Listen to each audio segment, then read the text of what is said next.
Selamat datang di channel Pemuja Malam. Jangan lupa like, share, and subscribe ya. Terima kasih. Chapter 48. Jalan-jalan bersama kakak cantik.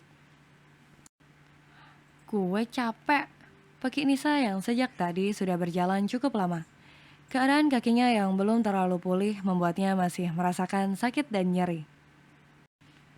Ini mah bukan shopping namanya, tapi nyiksa kaki. Yang bilang shopping siapa? Kan tadi bilang jalan-jalan. Tahu ah, sungut Nisa dengan kesal. Laper nih, ayo makan. Iya om, Ken juga lapar.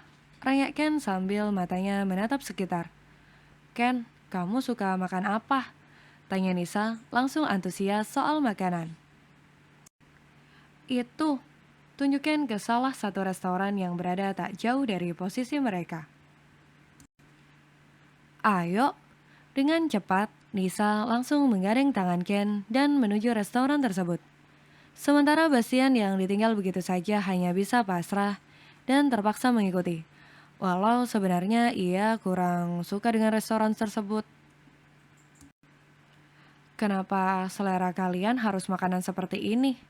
Dicek Bastian sedikit pelan saat sudah berhasil duduk di depan Nisa. Enak, jawab keduanya, lalu tertawa bersama. Ini tuh nggak sehat. Makanan. Udah deh, Om Abbas yang baik dan tidak pelit. Kalau memang niat mentraktir makan tidak usah ceramah. Mending langsung pesenin makanan. Dan bayar, biar kita cepat makan. Ucap Nisa memotong ucapan Bastian hingga membuat laki-laki itu semakin merasa kesal. Iya om, ayo dong buruan. Nanti kan kelaparan loh. Buruan om. Rengeken yang memang sudah sangat lapar. Bukan hanya lapar, ia memang begitu menyukai menu di restoran itu. Karena sangat jarang dirinya bisa makan di sana.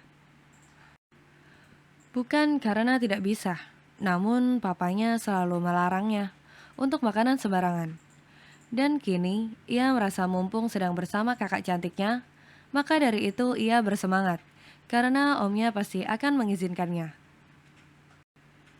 Bastian nampak berpikir sejenak, lalu ia seperti mendapatkan sebuah ide hingga membuatnya tersenyum tipis. Ia pun beranjak dan ikut mengantri untuk memesan makanannya. Setelah beberapa saat, Bastian tiba dengan sebuah nampan yang berisi beberapa makanan dan minuman. Mata Ken dan juga Nisa langsung berbinar saat melihat kedatangan Bastian. Namun, senyum itu seketika menghilang saat melihat apa yang berada di nampan tersebut. 3 botol air mineral dan juga menu yang sama sekali tidak diinginkan oleh keduanya. Sup dan juga salad. Ini makanan sehat walau tidak sepenuhnya. Ayo makan. Ujar Bastian menyodorkan makanan kepada Ken dan juga Nisa. Om, apa duit om udah habis? Kenapa om begitu pelit sama Ken? Peki Ken dengan kesal. Loh, kok pelit sih? Kamu bilang lapar. Ya udah, ayo makan. Kenapa malah mengatai om pelit coba? Dan kamu, ucapnya menatap Nisa yang masih tampak kesal. Makanlah. Gak adakah sedikit aja belas kasihmu? Hah? Tanya Nisa dengan sedikit lirih dan memelas. Aku sudah berbaik hati, jadi sekarang kalian makan. Dan kamu Ken, jangan lupa cuci tangan dulu. Dengan perasaan yang semakin kesal, akhirnya Ken beranjak dari kursinya dan menuju tempat untuk mencuci tangan. Ia begitu kesal dan terus mengumpat omnya, yang limited edition itu. Hingga tanpa sadar karena kekesalannya membuat seorang gadis yang juga sedang mencuci tangannya terkena air. Ulahnya. Maaf, tuturkan dengan pelan. Ia merasa bersalah karena memang dirinya tidak sadar ada orang di sebelahnya. Tak apa, aku memaafkanmu. Jawab gadis kecil itu tersenyum. Semudah itu, tanya Ken mengerutkan dahinya. Ia jadi berpikir, Bagaimana bila Naura yang ia siram air seperti itu? Sudah pasti dia akan marah-marah dan memukulnya. Namun tidak dengan gadis itu. Memaafkan memang mudah, asal tulus dan bersungguh-sungguh. Untuk pertama kalinya, Ken merasa tersentuh dan begitu senang bertemu dengan anak perempuan yang seumuran dengannya. Sangat berbeda dengan Naura, gumam Ken menatap kepergian gadis itu yang ternyata sedang bersama keluarganya. Itulah pikir Ken.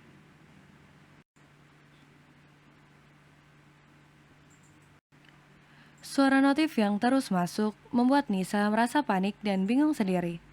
Ya, dia sengaja baru mengaktifkan ponselnya saat berada di tengah keramaian. Dia baru selesai dengan makannya, dan kini masih menunggu Ken untuk menghabiskan makanannya. Waktu itu ia luangkan untuk membuka ponsel dan membaca pesan-pesan yang masuk. Mama, sayang, kamu di mana? Pulang ya, Mama sangat merindukanmu. Mama khawatir sama kamu. Papa, teruslah bersembunyi sampai Papa menemukanmu. Dan saat itu tiba, jangan harap kamu bisa kabur lagi. Astaga, kenapa gue bisa punya bokap seseram ini sih? Gumam Nisa menelan salivanya sendiri saat membaca chat dari sang papa. Papanya bukan orang jahat, namun ia sangat tegas dan cukup mengerikan bila marah. Teman laknat. Monyet, lo di mana sih? Gila, Tante Melda menghubungi gue terus. Lo mau bikin gue darting? Mau bikin kandungan gue kenapa-kenapa lo, hah? What? Kandungan? Jadi dia hamil? Gumamnya lagi terkejut saat mendengar kabar sahabatnya tengah hamil. Antara senang namun ia juga sedih karena belum bisa menjawab di mana dia sekarang. Nisa terus menggigit bibir bawahnya saat membaca pesan-pesan dari para sahabat dan juga keluarganya. Ia bingung harus bagaimana. Ia tidak mau dijodohkan, namun ia juga sudah tidak memiliki uang. Ia begitu terkejut saat tiba-tiba ponselnya bergetar karena ada yang menghubunginya. Mama, ia mencoba memejamkan mata. Kembali berpikir harus menjawabnya atau tidak. Hingga tiba-tiba, ia dibuat terkejut lagi saat ponselnya direbut oleh seseorang. Bas, serunya, karena entah sejak kapan Bastian sudah berdiri di sampingnya. Dan kini ia merebut ponselnya. Mau kamu atau aku yang angkat? Tanya Bastian dengan ekspresi wajah datar. Gak usah diangkat, matiin aja, kata Nisa menundukkan kepalanya sambil menghela nafas kasar.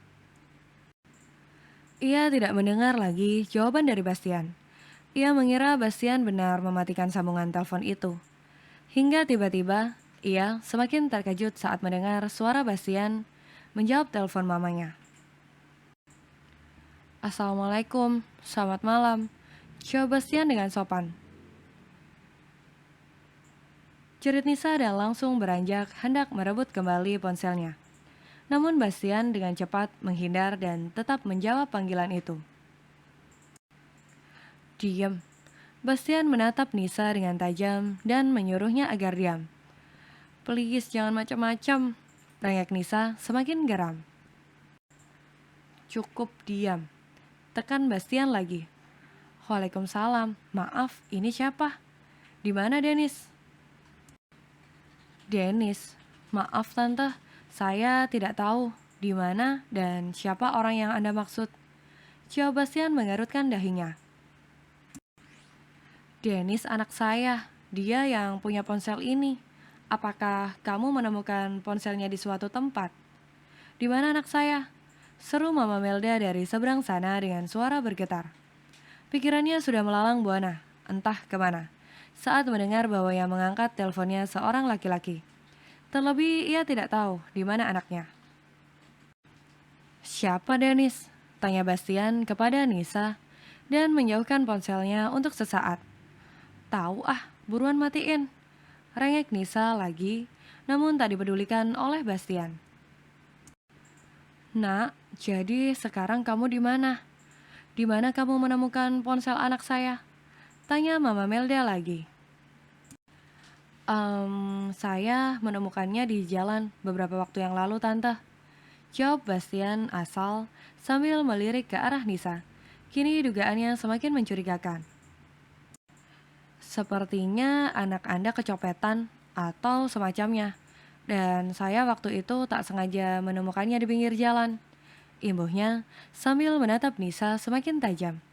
Hingga beberapa saat setelah melakukan negosiasi dengan Mama Melda, Bastian segera mengakhiri panggilan itu. Jadi benar, kamu pencuri, copet. Pantas saja kamu dikejar orang saat itu. Tuduh Bastian membuat Nisa langsung terkejut, hingga menatap laki-laki itu dengan tatapan tajam.